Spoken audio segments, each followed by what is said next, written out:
Noong 1968, lumitaw din sa China ang grupo na tinatawag na Born Again Christian na itinayo ng isang tao na walang iba kundi si Peter Suyong-si. At sinasabi niya na ang hindi umaanib sa kanyang grupo ay hindi makakapasok sa kaharian ng Diyos. Grabe, no? Bisan unsang sikta mo gina-claim, dili mo maluwas kung dili mo pasakop na mo. Grabe, no? Sa kay silot, ani matawana, mga makay na ni sila, no? Grabe. So, ito ang paniniwala, no? So, ang batayan ni Peter Suyong-si ay yung sinasabi ng Panginoon Diyos na sinulat ni San Juan Evangelista sa kanyang Ebanghelyo na we must be born again. Yan, pero tama ba yan? We must be born again. Pero saan tayo? Umaanib upang tayo ay maging born again. Yan, no? Sa itinayo ni Peter Suyong-si o sa itinayo ng Panginoong Diyos. So, si Peter Suyong-si ay nangisquat na naman. Nangisquat din dito sa 1:3:5. Itong sinabi. Si Jesus mitubag, sultihan ko kamo, ikaw, walay makakita sa gingharian sa Diyos, gawas kung siya matao pag-usap. So, no one can enter into heaven unless maging born again siya. So, malinaw ay pinayag, ngunit ito ay inisquat ni Peter Suyong-si.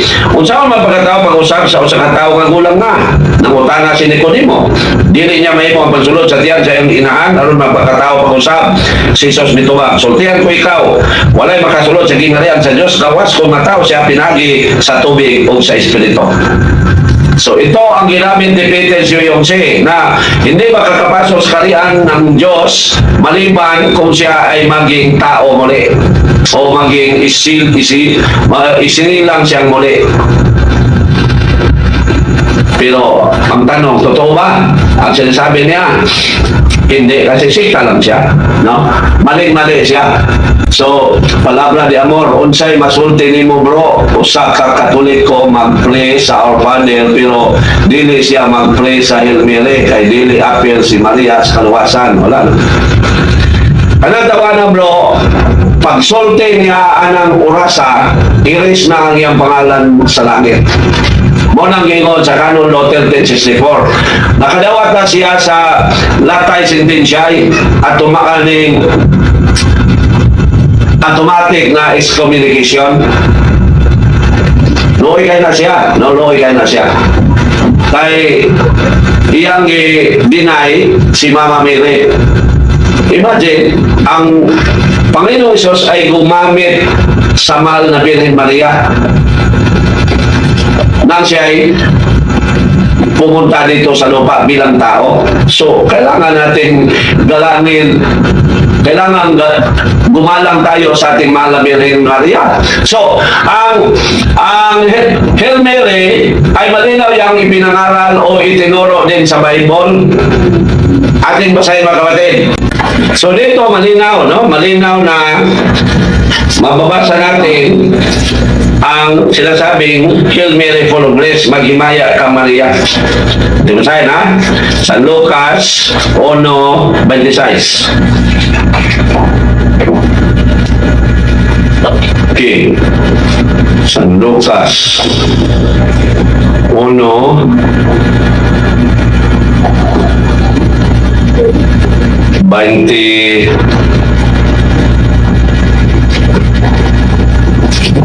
Dayon sa Lucas 1:28. 28, no? Ito. O sa paghisulod ngadto kaniya ang anghel miingon, maghimaya ka, puno sa grasya ang Ginoo uban kanimo, bulaan ka diha sa kababayenan. Napakalinaw. At ito'y inarrange pa ng simbahan. So malinaw, no, na mababasa na maghimaya ka Birhen Maria. Hail Mary, full of grace, the Lord is with you. Malinaw na ipinayag dito sa Lucas 1:28. So, paano hindi natin yan paniniwalaan?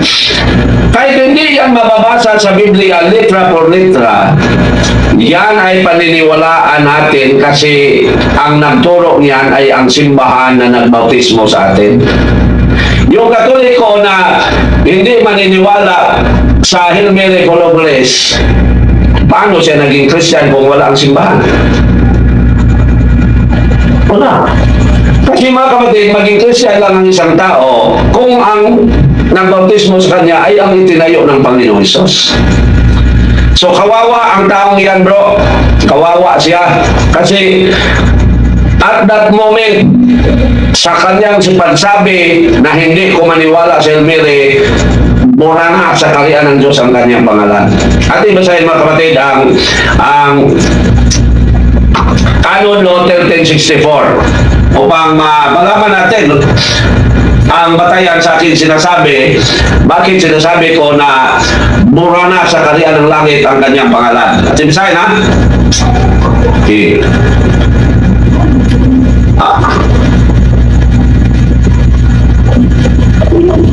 I'm sorry. Canon 1364. So, is communication. I'm sorry.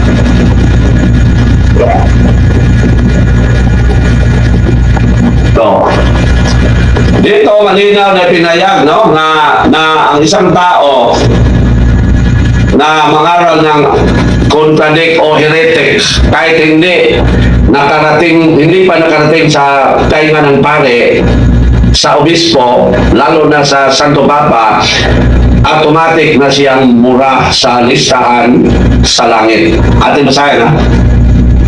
Canon 1364. An apostate, yung nibulang sa pagtoo, no? May hawa. From the pit, a heretic, yung nangaral ng mali. Or a schismatic, yung dahilan sa yung pagbahin-bahin, tulad ng Old Catholic, Orthodox Catholic.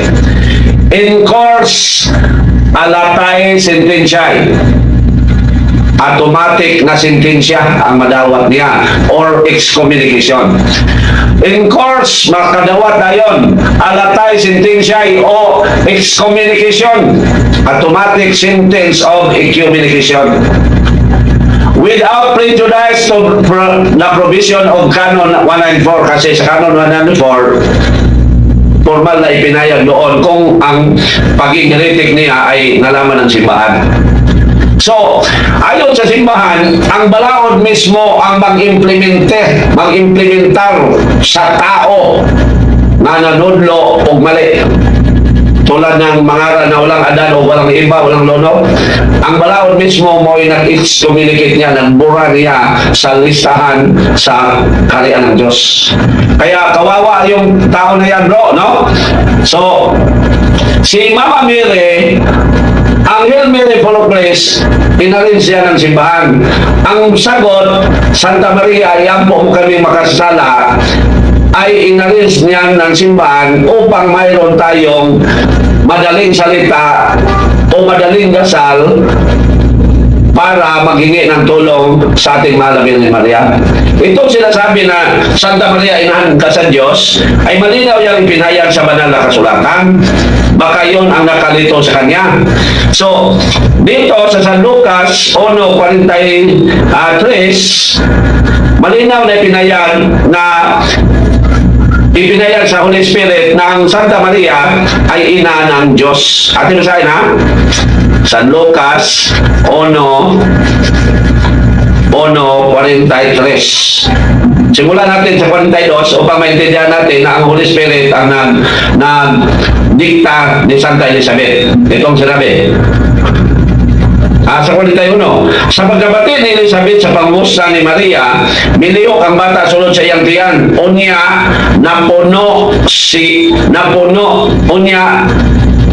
napuno sa Espiritu Santo si Elizabeth o misulti sa makusog. Napuno siya sa banal na Espiritu, ha? Bulahan ka sa tanang mga babae. Bulahan ang bata nga imong ianak ngano kaha nga binuaw man kanako ang inahan sa atong Ginoo. Dito nakamatay ang sinasabi, Santa Maria, ina ng Diyos.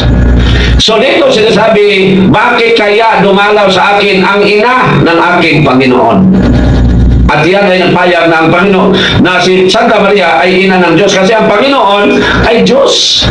Ating basahin mga kapatid ang dalawang teksto. Dito muna tayo sa Lumang Tipan, Deuteronomio 6:4. Na ang Panginoon Isos, ang Diyos ay Panginoon, o ang Panginoon ay Diyos. Hinumdum niya katawan sa Israel, ang Ginoo lamang maoy atong Diyos. Napakalinaw. Ang Ginoo lamang maoy atong Diyos. Sa New Testament, Roma 10:12, at basahin na ang Diyos ay Panginoon. Roma 10:12. So, kawawa ang Katoliko ngayon, bro, no? Kawawa siya. Kung mamamatay siya, doon na niya malalaman na nabura na sa kalian ng Diyos ang kanyang pangalan. Kasi ang lahat natin mga pangalan, tuwing tayo ay nabautismohan, ay nakalista na yan sa kalian ng Diyos. At isunod ko yan. Basa. Roma 10:12. Alang ini sa tanan sanglit wala may kalainan sa mga Hudiyo o sa dili Hudiyo. Ang Diyos mauray Ginoo sa tanan. So sinasabi ni Santa Elizabeth na puspo sa Banal na Espiritu na bakit kaya dumalaw sa akin ang ina ng aking Panginoon, ibig sabihin si Santa Maria ay ina ng Diyos kasi ang Panginoon ay Diyos, ang Diyos ay Panginoon. At yan dahil ang Panginoon Isos ay naging anak ni Santa Maria. Now, tuwing tayo mag-aral ng mali, kaya tumanggap tayo ng in-course o tayo ay na-in-course o sentensya excommunication or automatic sentence of excommunication, nabura na ang ating pangalan sa kaharian ng Diyos. Kasi tuwing tayo nabautismohan, ang ating pangalan ay nakarecord na sa kaharian ng Diyos. Ating basahin mga kapatid ang Pahayag 21:27.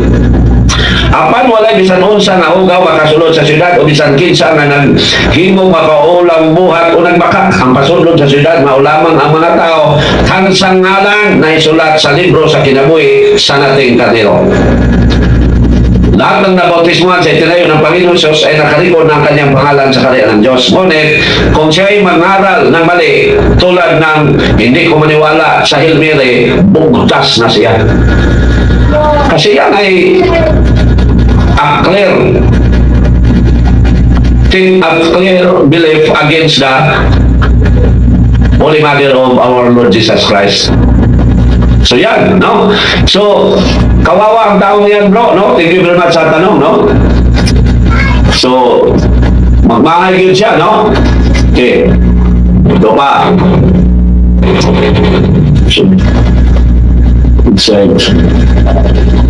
So, si Mama Mary, ito, akilin namin ba, ha?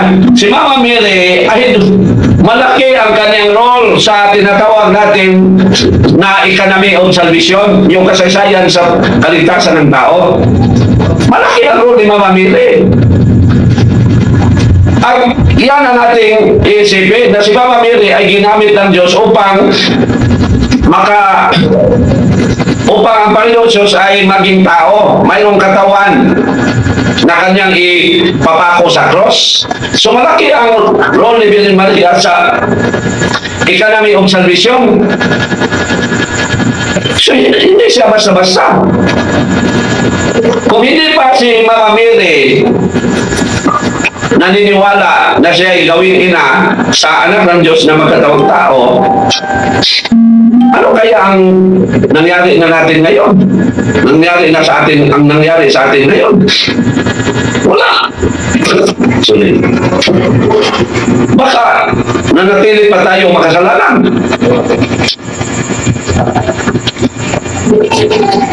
So, si Mama Mary, ina ng Panginoong Hesus, at dahil sa kanya, napuksa ng Panginoong Hesus ang diablo. Ating basahin mga kapatid ang Hebrew 12:14. At yan ang ibig sabihin doon sa sa tinatawag na Proto-Evangelium na walang iba kundi ang Genesis 3:15. Pero dito tayo, dito sa Hebrew 2:14. Ito, anong sinabi dito? Sanglit ang mga anak nakambit man sa unod o dugo sa mga ginikanan si Jesus usab na imong sama kanila aron paglaglag sa yawa nga may gahom sa pagpatay. So, malinaw. So, paano natin masasabihin na walang kwenta si Virgin Maria? Na dahil sa ating mahal na Virgin Maria, ginawa ng Panginoon Hesus ang kanyang unang milagro kahit hindi pa panahon. Ating basahin ha? 1:2.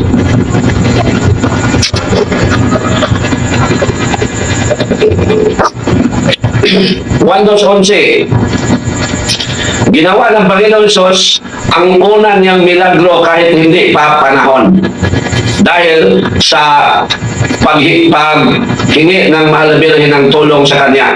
Ating basahin ha? Noong mayroong isang kasal sa Kana na naubusan ng bino. At ang sabi na ang Mama Mary, wala na silang bino. At dahil dyan, ginawa ng Panginoong Hesus ang kanyang unang milagro. Sa Juan 2:11, itong sinabi. Gihimo ni Hesus kining una niyang milagro dito sa Kana sa Galilea. Dito gipadayag niya ang iyang himaya o nanuo kaniya ang iyang mga tinunan. So kung iatras natin, ginawa ng Panginoon Hesus ang tubig na maging bino o ginawa na ang tubig ay ginawang bino ng Panginoon Hesus. Iatras natin sa 8. O bingon siya kanila, kabang tubig o dadangan to sa tinugyanan sa kumbira. Pero simulan natin sa 2 upang maintindihan. Sa ikatulong adlaw ang kasal may kasal dito sa lungsod sa Kana sa Galilea o dito ang inahan ni Hesus gidapit usab si Hesus o ang iyang mga tinunan. Sa naundan na silang bino ang inahan ni Hesus mingon kaniya wala na sila'y bino. Si Hesus mitubag, babae, ayaw akong tuloy kung sa'y akong buhaton kay wala pa maabot ang akong panahon. Babae meaning madam. Kung tingnan natin sa Griego, ang pulong na ginagamit na sinalin sa babae ay gene. Gene meaning pinakataas na galang para sa isang babae.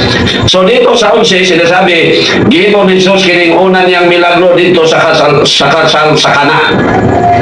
So malinaw na ang Birhen Maria ay may malaking tulong sa ating kaligtasan kasi aking balikan, ang Panginoon Hesus ay ipinako sa cross dahil naipako sa cross dahil siya ay mayroong katawan at ang kanyang katawan ay mula sa katawan ng mahal na Birhen Maria. Kaya hindi natin ibaliwala si Mama Mary sa kaligtasan. Mayroon siyang papel sa kaligtasan. Ngunit hindi natin sabihin na si Mama Mary ay tagapagligtas. Hindi. Kasi ang Panginoong Hesus lang ang tagapagligtas. Pero ang Mama Mary ba mayroong naitulong sa kaligtasan ng tao? Malaki kasi siya ang ina ng Panginoong Hesus.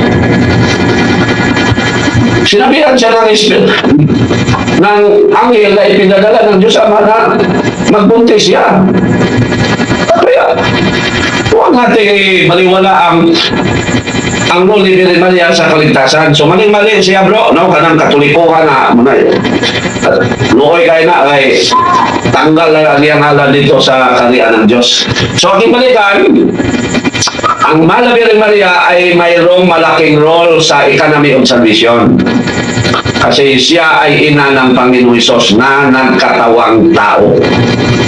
Ang Panginoon Hesus siya ay Diyos. Maaari niya magpunta dito sa lupa na isang tao lang. Bagawan niya kasi siya ay makapangyarihan. Pero bakit gumamit pa siya ng isang babae na walang iba kundi ang ating mahal na Birhen Maria? So, dapat ibigalang natin si Santa Maria kasi siya ay ginagamit ng Diyos. Ginagamit siya ng Diyos Ama upang kanyang anak ay makita dito sa mundo bilang tao. So, grabe ng katolikuhan, ha? Buhay kayo na, no? Kahit tanggal na yung ngalan dito sa langit, no? Tanan daw nakasala o Junel Bulala, no? Tanan daw nakasala o nakabsan sa Maya, busa si Santa Maria, makasasala. Pero pangutanon po sila unsay sala na mo ni Santa Maria, wala po'y mahatag.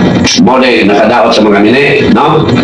So, si Santa Maria, siya ay di panangkon nga walay sala, Immaculate Conception. Kasi siya ay pinili ng daan upang ang Panginoon Hesus ay pumasok sa kanyang sinapupunan. Kasi kung si Mama Maria, si Santa Maria, Mama Mary, ay mayroong original sin, maawa ang Panginoon Hesus. At ito sa mga kapatid, na ang Diyos ay mayroon na siyang pinili ng daan. At isa niyan ay wala iba kundi ang ating mahal na Birhen Maria. At ito sa mga kapatid, ang Roma 8:27 hanggang 29. Kung hindi ko kalimot. Roma 8:29 hanggang 30. 8. Okay. Katong ipili ng daan sa Diyos, gilain niya aron mahisama sa iyang anak. Aron ang iyang anak mahimong kamagulangan sa daghang mga magsuon. Gilain niya aron isama sa iyang anak. So, ang Panginoon Sus, mayroon ba kasalanan? Ating basahin na wala. 1 Pedro 2:21. So, maling-mali yung mga tulad ng mga sikta, no? Lalo na yung pati yung Katoliko na hindi man dasal sa Elmire sa Magimaya Kamaria. 1 Pedro 2:21. Ito ang sinabi. Gitawag kamo sa Diyos aron magantos kay si Kristo nagantos man tungod kaninyo ug naghatag kanyo panigingnan aron inyong sundon. Wala siya mamaka. Wala siya makasala ni mamaka. So, si Mama Mary, siya ay pinili ng daan. Ibig sabihin, siya ay iniligtas na sa original sin upang siya ay mahintulad sa kanyang maging anak na walang iba kundi ang Panginoon Hesus. Yan mga kapatid. So, Panginoon Hesus, magawa niya magkataong tao kasi kahit hindi siya dumaan sa ng isang babae. Pero dumaan siya. At dahil dyan, malinaw na pinayag na ang Mama Mary ay nilain na. At ibasahin mga kapatid ang Kaalam 1:4. Kahit sa Old Testament. Malinaw na pinayag dito na mayroong gilain na. Ano ba yun? Pinili ng daan upang hindi mawaan ng original sin. At ibasahin ang Kaalam 1:4. Ito ang sinabi. Ang kaalam dili gayon bubuyo kang bisan kinsa nga malimbongon o ulipon sa sala. At sino ba yung kaalam na sinasabi nito? Ating basahin mga kapatid ang 1 Corinto 1:24. Na ang kaalam na sinasabi diyan ay walang iba kundi ang Panginoon Hesus. At ang Panginoon Hesus ay tumira sa sinapupunan ng ating mahal na Birhen Maria ng 9 na buwan. 1 Corinto 1:24. Ito ang sinabi patungkol kung sino ang kaalam. Or yung sa Tagalog, yung karunungan. Apan alam ni adtong gitawag sa Dios, Hudiyo siya o dili, si Kristo mao ang gahom o ang kaalam sa Dios. Remember sa Kaalam 1:4, ang karunungan ng Diyos ay hindi tumira sa isang makasalanan. At dahil ang si Mama Mary ay tumira sa kanyang sinapupunan ang mahal na Panginoon Hesus na walang iba kundi ang karunungan ng Diyos, malinaw na ipinahayag ng Diyos o maintindihan na si Mama Mary ay Immaculate Conception. So yan, no? Yan ang mahal na Birhen Maria. Pero sa mga sikta, kasi sila ay uwan, kumontra sila sa mahal na Birhen Maria. So ito pa. Okay.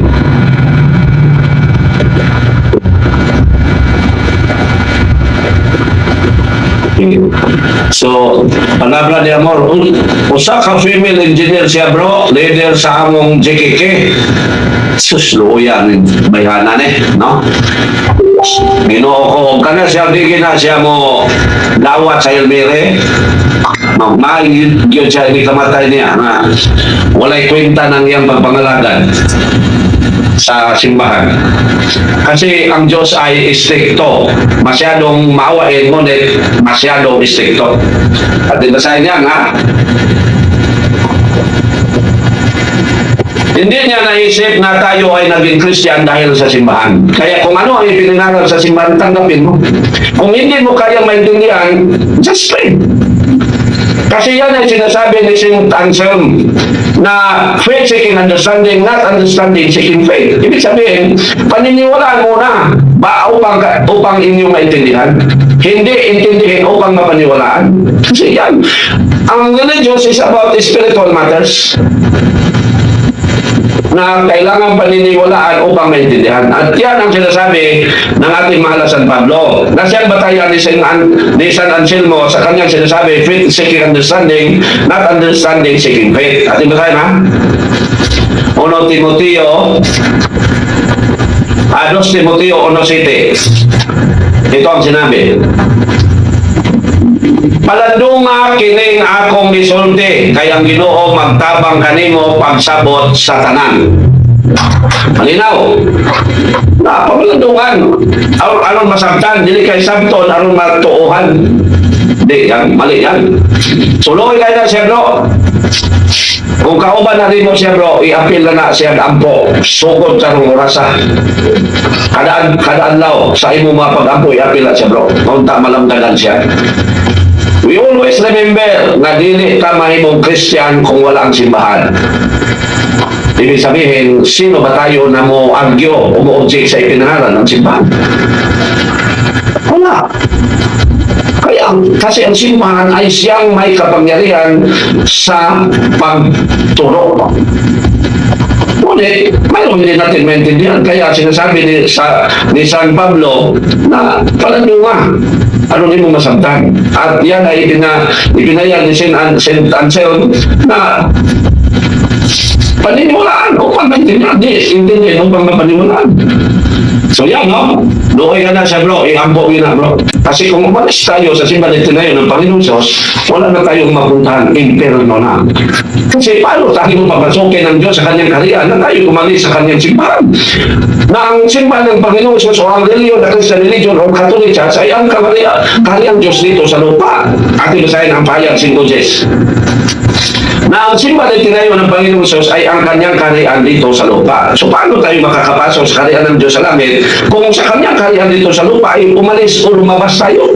At yun sa'yo na, 5:10. Gibo mo silang gingharian sa mga pari aron mag-alagad sa atong Diyos o maghari sila sa kalimutan. Imagine, ginawa mo silang kaharian ng mga pari upang maglingkod sa ating Diyos at sila ay maghahari sa buong sanlibutan. Napakalinaw. So, magdasal yan bro, no? Upang maintindihan yan na hindi tayo maging Christian o hindi malista sa kaharian ng Diyos ang ating pangalan, kundi dahil sa simbahan. Kaya huwag tayong mag-argyo sa simbahan. Kung dili ka mo sa gituno sa simbahan, o doon ay dili natutuwan sa gituno sa simbahan, lawas niya! Kaysa buingog ka nga, mali man ang gituno sa simbahan, di kumutuan na, uy yun. Muna bro, nangyampo birato na sila. Okay, pa.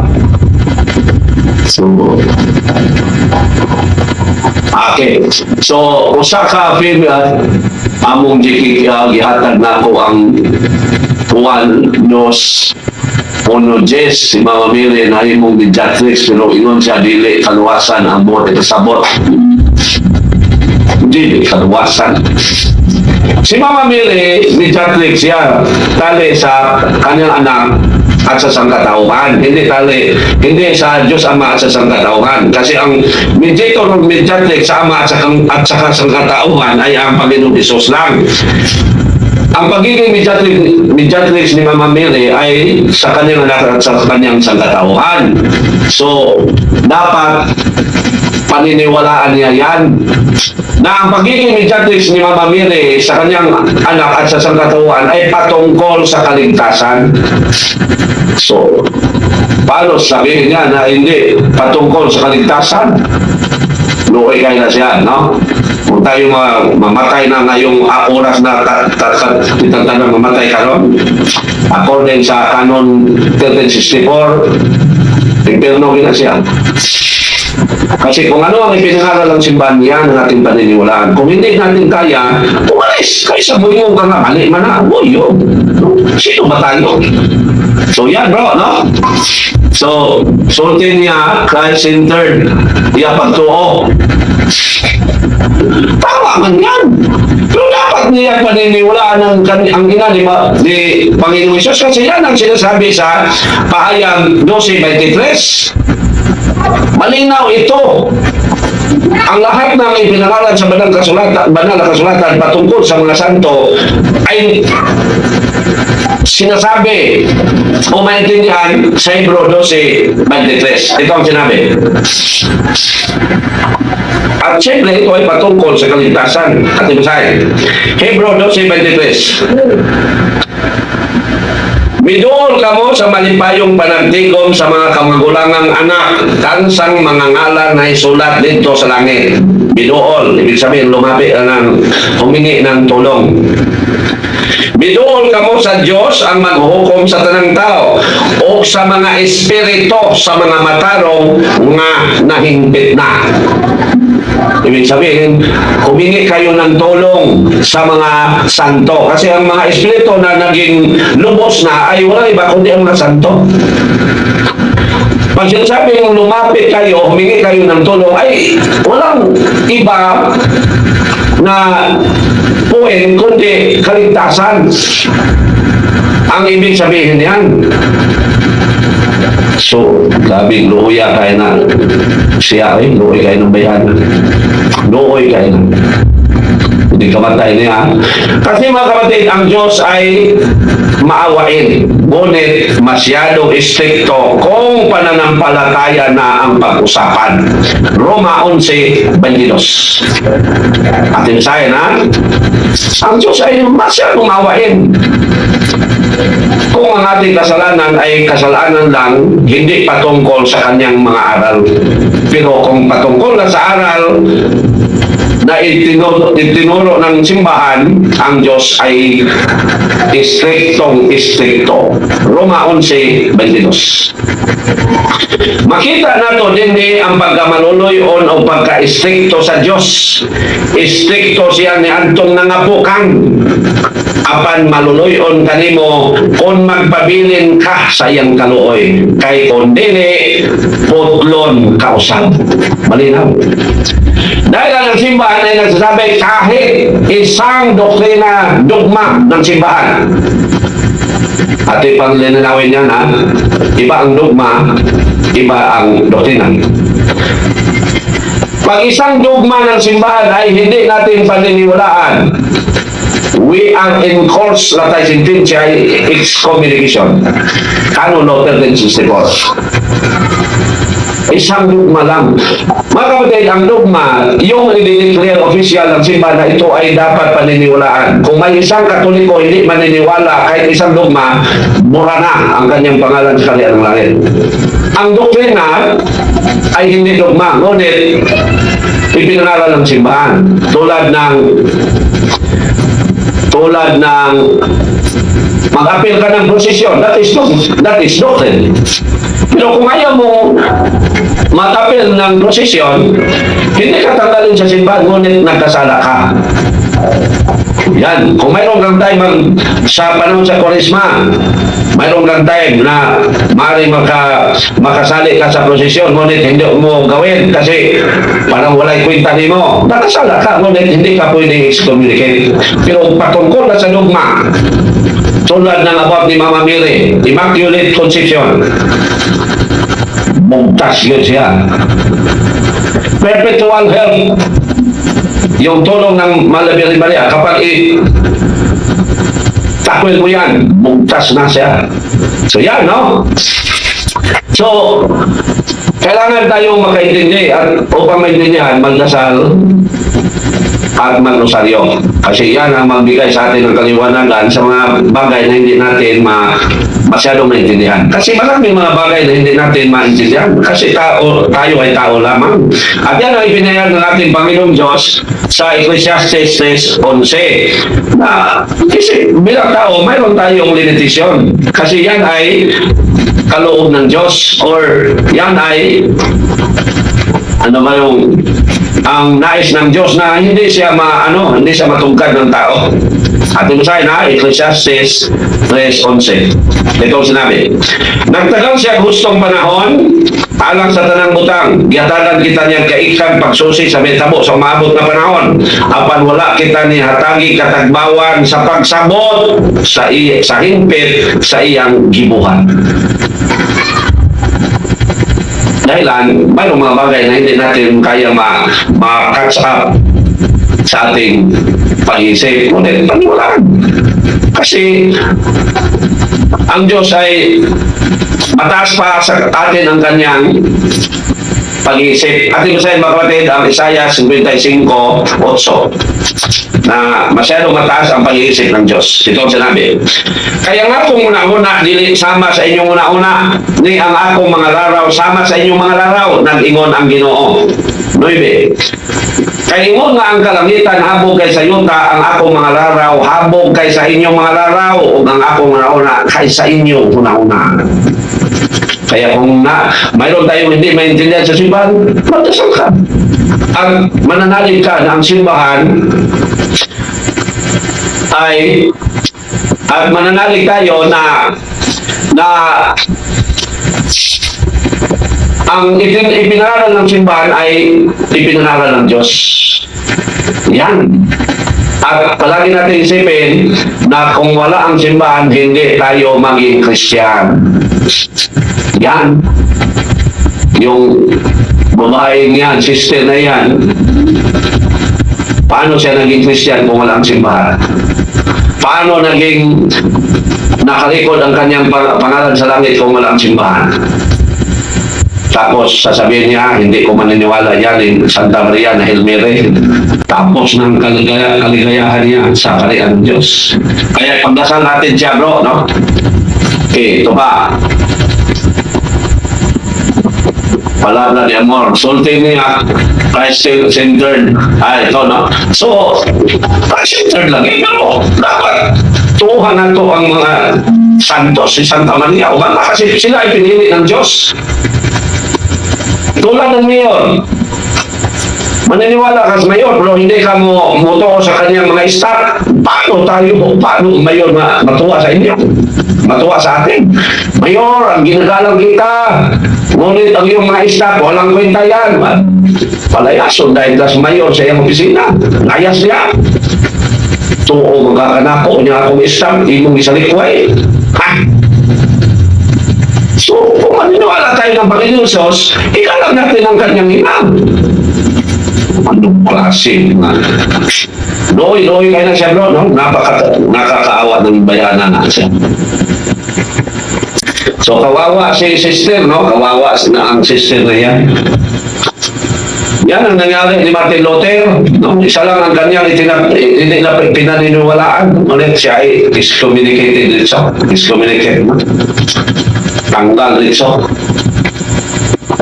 So, ang nais ni Martin Luther ay mag-asawa ang pare. Hindi man sa ngayon ng simbahan, kaya umalis siya.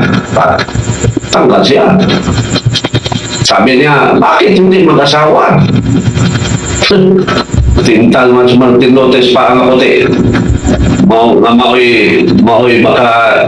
Mao'y makadisgrasya sa mga pare, no? Kanal yung pa ang akote. So, ating balikan, ha? So, balik tayo sa born again, no? So, ang born again, ang paniniwala nila, they believe also about Jesus Christ as God, no? Naniwala sa tama, no? Na there is only one God. Tama din sila. They believe also the Holy Trinity, no? Ngunit, ang kanila ipinaral, hindi maluwas ang tao kung dili ma-membro sa born again. So, ito pa ang kanilang pinangaral din, no? Saved by faith.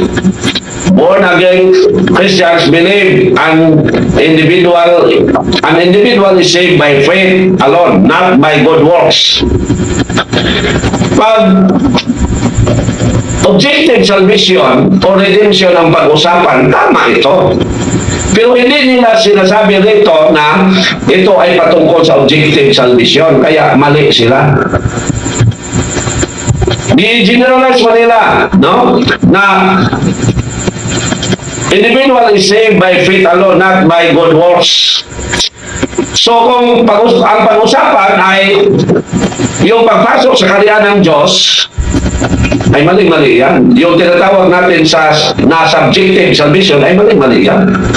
Kasi ang sinasabing saved by faith alone is not about salvation about eternal life, but about parang nabalik, no? About redemption. Yan, no? So, parang redundant, no? Okay. So, ang Panginoong Hesus ang nagpapako sa cross, hindi dahil sa ginawa ng mga matitinong tao sa Old Testament, kundi dahil sa kanyang awa sa mga taong na ilayo, na itinakwil ng Diyos Ama. Itinakwil ba ng Diyos Ama ang mga Hudiyo? Aking tatalakayin pa rin kahit tinalakay ko na. Bakit ang Panginoon Hesus ay nagpapako sa cross? Dahil yan sa mga Hudiyo. At dahil sa mga Hudiyo, tayong hindi Hudiyo ay nakashare na sa kaligtasan. Ating basahin mga kapatid ang 2 Hari 17:20 upang maintindihan natin bakit ang Panginoon Hesus ay pumunta dito sa lupa bilang tao at nagpapako sa cross. Ito ang sinabi: Busag gisalikoy sa Ginoo ang tanang mga kaliwat ni Israel, o gipaantos niya sila o gitugyan sa ilang mga kaaway hangtod sa katapusan, gipahilayo niya sila sa iyang pananaw. Ito ang dahilan, mga kapatid, mga kapatid. Itinakwil ng Diyos sa kanyang paningin ang mga Israelites dahil sila ay nagsamba ng mga Diyos-Diyosan. Pero dahil sila ay minamahal ng Diyos ng lubos, ang Ama ay pinadala ang kanyang anak dito sa lupa. Ating basahin mga kapatid, ang Salmo 148:14, na ang mga Hudiyo ay lubos na minamahal ng Diyos. Ating basahin, ha? Salmo 148:14. Gihimo niyang ligon ang iyang nasod, aron daygon siya sa tanan niyang katawan. Ang katawan sa Israel nga pinangga niya kaayo, dayga ang Ginoo. Ang Israel ay lubos na minamahal ng Diyos. Na dahil dyan, kahit sila ay nagkasala, ay minsan ay itinakwil na natili na sila ay minamahal ng Diyos. At dahil dyan, ipinadala ng Diyos Ama ang kanyang anak upang tubusin ang kanyang sangkatauhan na lubos niyang minamahal. Na sinasabi ko na kanina na dahil sa mga Hudiyo, tayo ay naka-share sa kaligtasan. So, basahin na ipinadala ng Diyos Ama ang kanyang anak. Ito ay ang paborito ng mga Protestante. For God so loved the world, and He gave His only begotten Son. Ito, paborito ito sa mga laitsikta. Ito sinabi: kay gikong mapadayo sa Diyos ang kalibutan, o tungod ini gihatag niya ang iyang bugtong anak, aron ang tanan nga muto kanya dili mamatay, kundi makamaton hinuon sa kinabuhing dayon. Ang pagpapako ng ating Panginoong Hesus sa cross. At dahil sa pagpapako sa cross ng ating Panginoong Hesus, na ang dahilan ay ang kasalanan ng mga Hudiyo, tayo mga dili Hudiyo ay naging bahagi na sa kaligtasan. Ating basahin ang Roma 11:11. Ito ang sinabi: Busa mangutana ako, sa pagkapukan sa mga Hudyo, nalaglag ba sila? Wala. Tungod sa ilang pagpakasala, midangat sa mga dili Hudyo ang kaluwasan. Napakalinaw. Muna dili, pwede na ito daog-daogon ng mga Hudyo. Kaya tungod sa ilang pagpakasala, miabot na ito ang kaluwasan. Tungod sa ilang pagpakasala, midangat sa mga dili Hudyo ang kaluwasan. Aron masina kanila ang mga Hudyo. Tungod kung ang pagpakasala sa mga Hudyo nakahatag o gupong o nga panalangin sa kalibutan o ang ilang espirituhanong kakabos na makapabulaan pag-ayos sa mga dili Hudyo, mga dili Hudyo unsa makakadako ang kabulahanan kung makabig ang tanang mga Hudyo. So malinaw mga kapatid na dahil sa pagkasala ng mga Hudyo, ang Panginoon Diyos ay nagpapako sa cross, at dahil sa pagpapako sa cross ng ating Panginoon Diyos, tayo ay naging bahagi na sa kaligtasan. Yan, kaya hindi natin sasabihin na ang eternal life ay hindi nangangailangan ng mga mabuting gawa. Hindi. So, ang sinasabi sa born-again at sa lahat ng sikta na good works is not salvation is not about good works. Yan ay patungkol sa objective salvation. Kasi, pero kung yan ay sinasabi nila na patungkol sa subjective salvation, yung kaligtasan sa isa't isa, sila ay mali. Kasi, ang kaligtasan o pagpasok natin sa kaharian ng Diyos matapos tayong nailigtas sa pagiging makasalanan na tinatawag na redemption, ay nangangailangan pa ng mabuting gawa. Ating basahin na ang St. James. Balikan na. Ang pagpasok natin sa kaharian ng Diyos matapos tayong na-redeem ay nangangailangan ng mga mabuting gawa. At ito pa, aking ibigyan ko rin, explain ko pa rin ng kunti. Ang redemption, mga kapatid, ang kinakailangan dyan ay pananampalataya at baptism. Kung tayo ay maniniwala sa Panginoong Hesus na siya ay napapako sa cross at magpabautismo sa kanyang iglesia, maridim tayo sa ating pagiging makasalanan. Ngunit matapos tayong maridim, kailangan pa tayong magsumikap na makakapasok sa kaharian ng Diyos. At yan ang tinatawag na sa subjective salvation. At ang subjective salvation ay dalawa ang kinakailangan: pananampalataya at mabuting gawa. Ating basahin ang Santiago 2:14 hanggang 17, 20, 24 at saka 26. Ito ang sinabi. Mga igsoon, unsay kapuslanan kung ang usa ka tawo moingon nga siya may pagtuo apan wala siya ay mga maayong buhat, makaluwas ba kaniya ang iyang pagtuo? Dili gayon. Ano ang kaligtasan na binanggit nito? Na sinasabi naman sa San Marcos 16:16, aking sahin na mananampalataya o maniniwala at magpabautismo ay maliligtas. Ating sahin ito. Bingon sa kanila, paglakaw kamo sa tibuok kalibutan o isang niyang pinimayong balita na tusta ng mga tao. Ang mutuo o magpabautismo maluwas sa panundili mutuo sinutan. Kaligtasan ang sinasabi dito.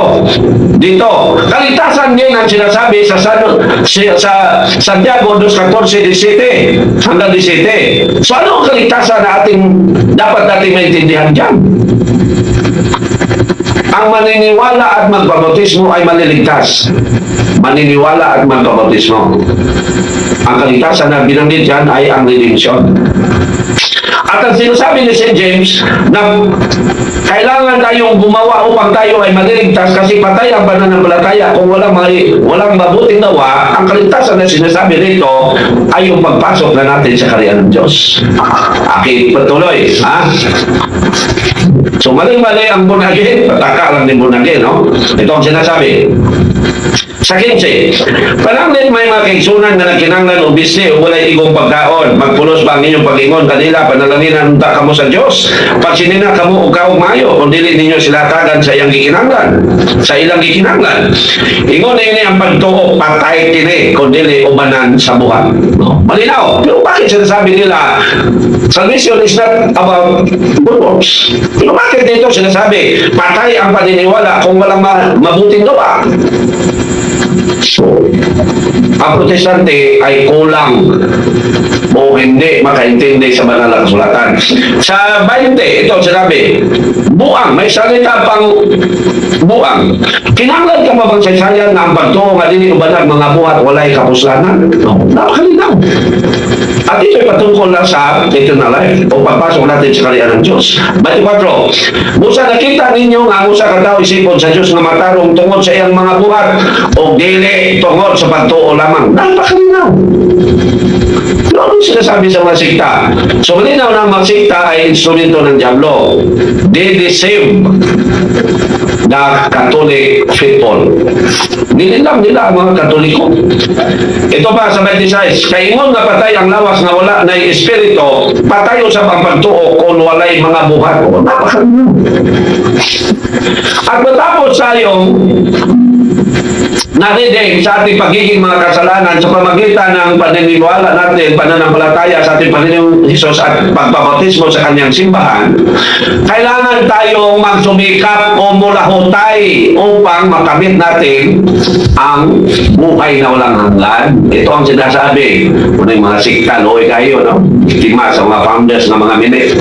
San Marcos, sa Ebanghelyo ni San Marcos, sa chapter 13, verse 13, anong sinasabi? Ito ang sinabi. Ugdumtan ka mo sa tanang tao tungod ka nako, apan kantong mo lahutay hangtod sa katapusan maluwas gayon. Bakit sinasabi nito? Ang mulahutay maluwas gayon na sinasabi naman sa Ebanghelyo ni San Marcos na mananampalataya at magpabautismo ay maliligtas. Pero bakit sinasabi pa dito ang mulahutay, ang magpatuloy ay maliligtas? Ito mga kapatid ay nagpapayag patungkol sa eternal life. Ang sinasabi sa San Marcos, sa Ebanghelyo ni San Marcos chapter 16 verse 15 to 16 ay patungkol yan sa redemption. So, mali ang born again, no? Mali. Tama ang sinasabi nila na hindi makakapasok sa kaharian sa Diyos maliban kung tayo ay maging born again. Malinaw yan. Pero saan tayo maging born again? Sa kanilang sikta o sa iglesia na itinayo ng Panginoong Hesus? So, ang tunay na naging born again ay walang iba kundi tayong mga Katoliko. Tayo ang tunay na born again. Kasi nabaptismo tayo sa tunay na iglesia. So, ang member ni Peter Siyongse ay hindi born again, kundi burn again. B-U-R-N. Sinunong muli. Yan sila. So, mali-mali sila, no? Ito pa, tanong sa ating kapatid, no? So, okay. Okay, wala na, no? So, okay. So, yan, no? Ito pa ang pinangalan ng mga sikta. Ng born again. So, okay. So, ito lang ang kanilang mga major beliefs, no? Ngunit, lahat ng pinangaral ng simbang Katoliko maliban sa Trinity at pagiging Diyos ng Panginoon Hesus ay lahat kanilang hindi nila paniniwalaan, hindi nila tinanggap. So, ang mga sikta tulad ng PBB at Bunagin natin tinalakay ngayon ay walang kwenta kung kaligtasan ang pag-usapan. Wala silang kwenta. Wala silang kwenta, mga kapatid. Kasi doon lang tayo maliligtas sa simbahan o sa iglesia na itinayo ng Panginoong Hesus. O doon lang tayo makahanap ng paraan upang tayo ay maliligtas.